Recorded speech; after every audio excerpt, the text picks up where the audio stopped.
শিক্ষার্থীবৃন্দ, আজকে আমি নবম দশম শ্রেণীর হিসাব বিজ্ঞান বইয়ের লেনদেন পাঠের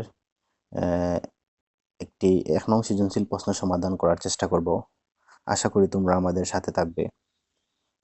প্রথম যে সৃজনশীল প্রশ্নটা সেটি হচ্ছে, রিফাত এন্টারপ্রাইজ একটি ব্যবসা প্রতিষ্ঠান।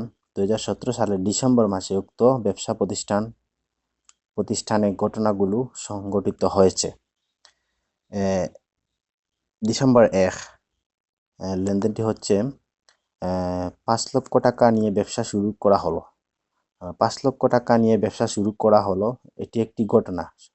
সকল ঘটনাই লেনদেন, আবার কোনো কোনো ঘটনা লেনদেন নয়।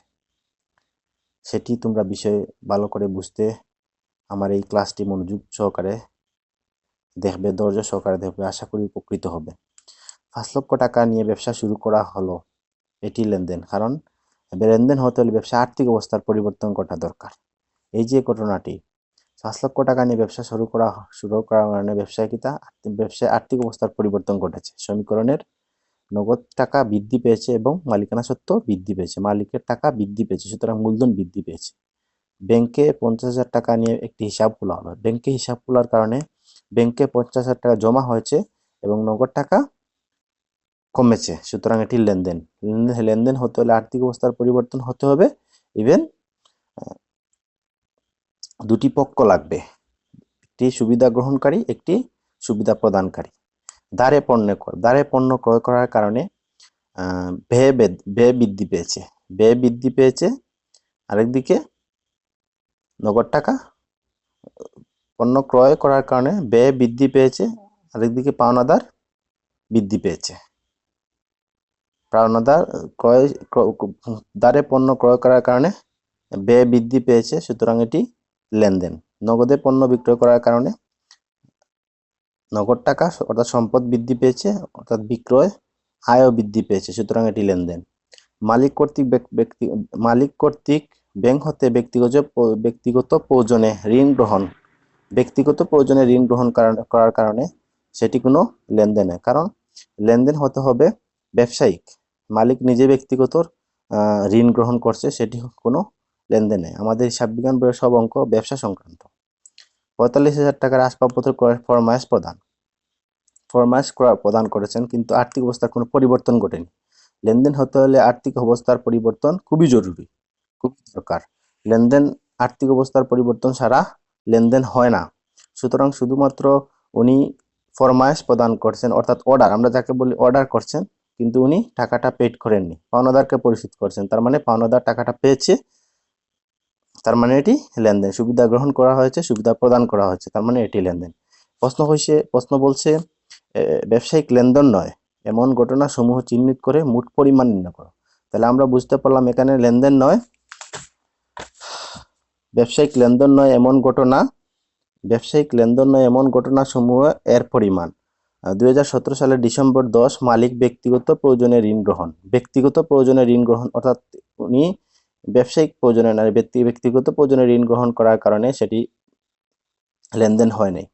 সুতরাং ব্যবসায়ের কোনো আর্থিক অবস্থার পরিবর্তন ঘটেনি। ব্যবসায় যদি আর্থিক অবস্থার পরিবর্তন হতো তাহলে সেটি অবশ্যই লেনদেন হতো, কিন্তু এখানে ব্যক্তিগত থাকার কারণে সেটি লেনদেন। ব্যবসায়িক কোনো আর্থিক অবস্থার পরিবর্তন ঘটেনি।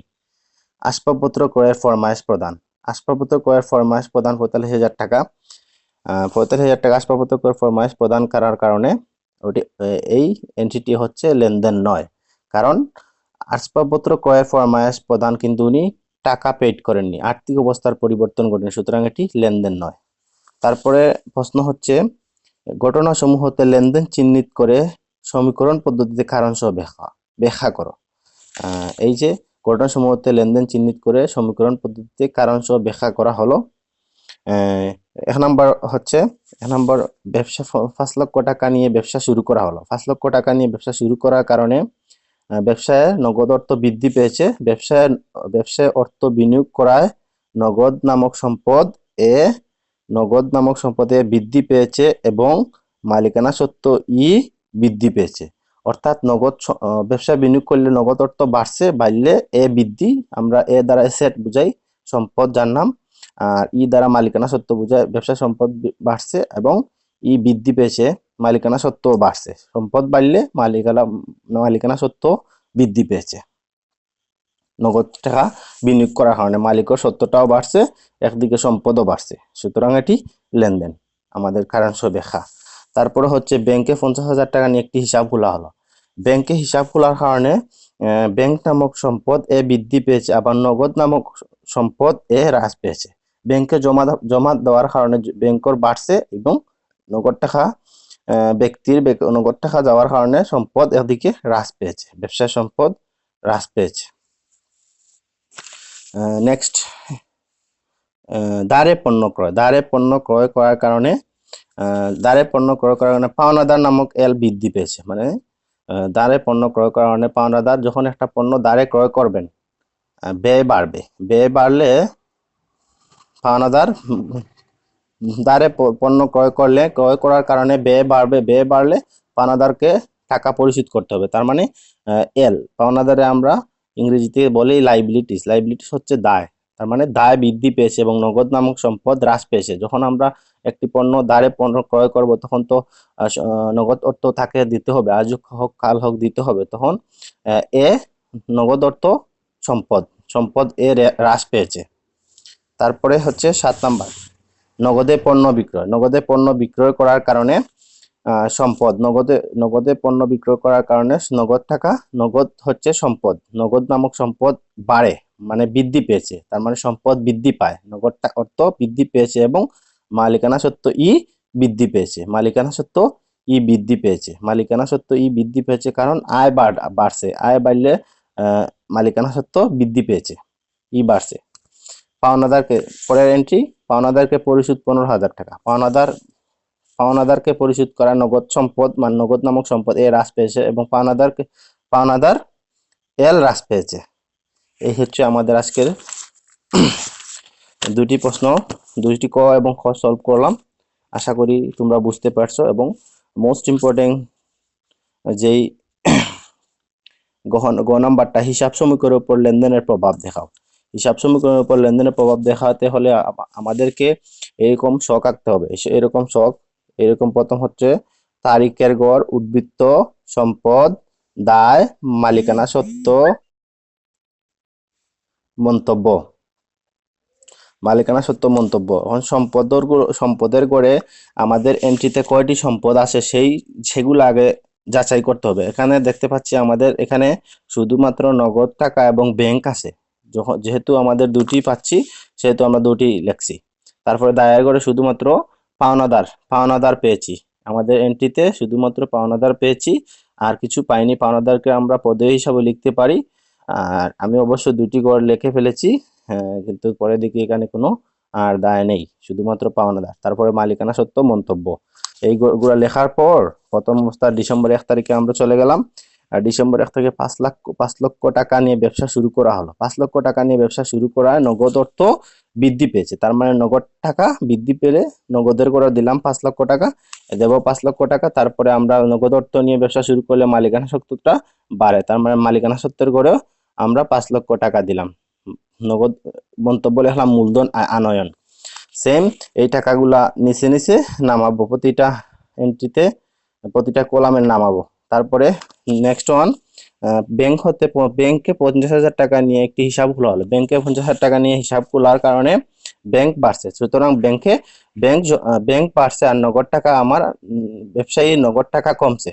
ব্যাংকের বাড়ছে নগদ টাকা, আর ব্যবসায়ী নগদ টাকা কমছে, ব্যাংকের বাড়ছে। সুতরাং 50,000 টাকা মাইনাস। আমরা মাইনাসটা প্রথম বন্ধনী দ্বারা প্রকাশ করব। যখন আমরা প্রথম বন্ধনী দেব তখন মাইনাস দেওয়া লাগবে না, অটোমেটিকলি আমরা মাইনাসটা বুঝে ফেলব। পরবর্তীতে 5 লক্ষ থেকে 50,000 মাইনাস করলে 4,50,000 হয়, আর ব্যাংকের টাকাটা হুবহু নিচে নামে যাবে। তারপর ওই যে 5 লক্ষ টাকা মালিকানা সত্ত্ব নিচে নামবে, সবকটি নিচে নামবে।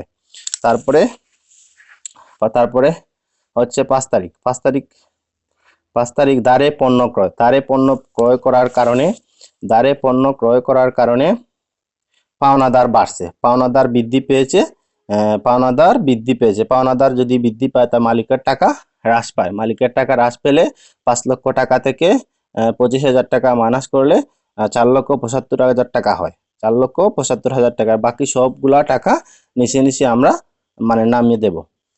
নেক্সট ওয়ান ডিসেম্বর 7 হচ্ছে নগদে পণ্য বিক্রয়। নগদে পণ্য বিক্রয় করার কারণে নগদ টাকা বাড়ে ইভেন মালিকানা সত্ত্ব বৃদ্ধি পায়। যখন আমরা নগদ টাকা বাড়বে তখন নগদের কলামে আমরা যোগ করব, 4,50,000 টাকা, আর 45,000 টাকা হচ্ছে 4,95,000 টাকা। আর বাকি সব এন্ট্রিগুলো নিচে নিচে নামাবো।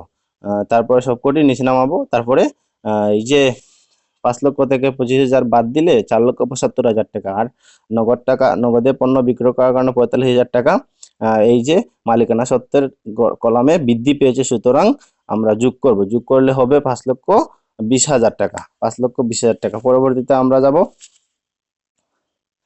এই 10 নম্বর এন্ট্রি। তো আমাদের লেনদেন নয়, ডিসেম্বর 10 লেনদেন নয়, ডিসেম্বর 15 লেনদেন নয়। সুতরাং আমরা ডিসেম্বর 20 তারিখে চলে যাব। ডিসেম্বর 20 তারিখ পাওনাদারকে পরিশোধ করার কারণে নগদ টাকা আমাদের কমেছে। সুতরাং নগদ টাকা কমার কারণে আমরা মাইনাস করলে 4,80,000 হয়। আর এই যে টাকাগুলো ব্যাংকের যে 50,000 টাকা, সুতরাং নিচে নিচে নামিয়ে ফেলবো। তারপর পাওনাদার 25,000 থেকে 15,000 বাদ দিয়ে দেব, কারণ পাওনাদারকে পরিশোধ করার কারণে পাওনাদার হ্রাস পেয়েছে। এদিকে 5,20,000 টাকা মালিকানা সত্ত্ব যেরকম আছে সেরকম থাকবে, এবং 25,000 থেকে 15,000 বাদ দিলে হচ্ছে 10,000। তারপরে এখানে 4,80,000 আর 50,000 5,30,000, আর 4,20,000 আর 10,000 5,30,000। যদি মালিকানা সত্ত্ব আর দায়ের কলাম আর সম্পদের কলামের টাকা যদি একই না হয়, তাহলে বুঝে নেবেন আপনাদের অঙ্ক বা আমাদের অঙ্ক হচ্ছে না। এই হচ্ছে আজকের বিষয়। আশা করি আপনাদের ক্লাসটি ভালো লেগেছে। আমাকে সাপোর্ট দেবেন, আমি ইনশাল্লাহ আপনাদের ধারাবাহিক ক্লাস দেব। আসসালামু আলাইকুম।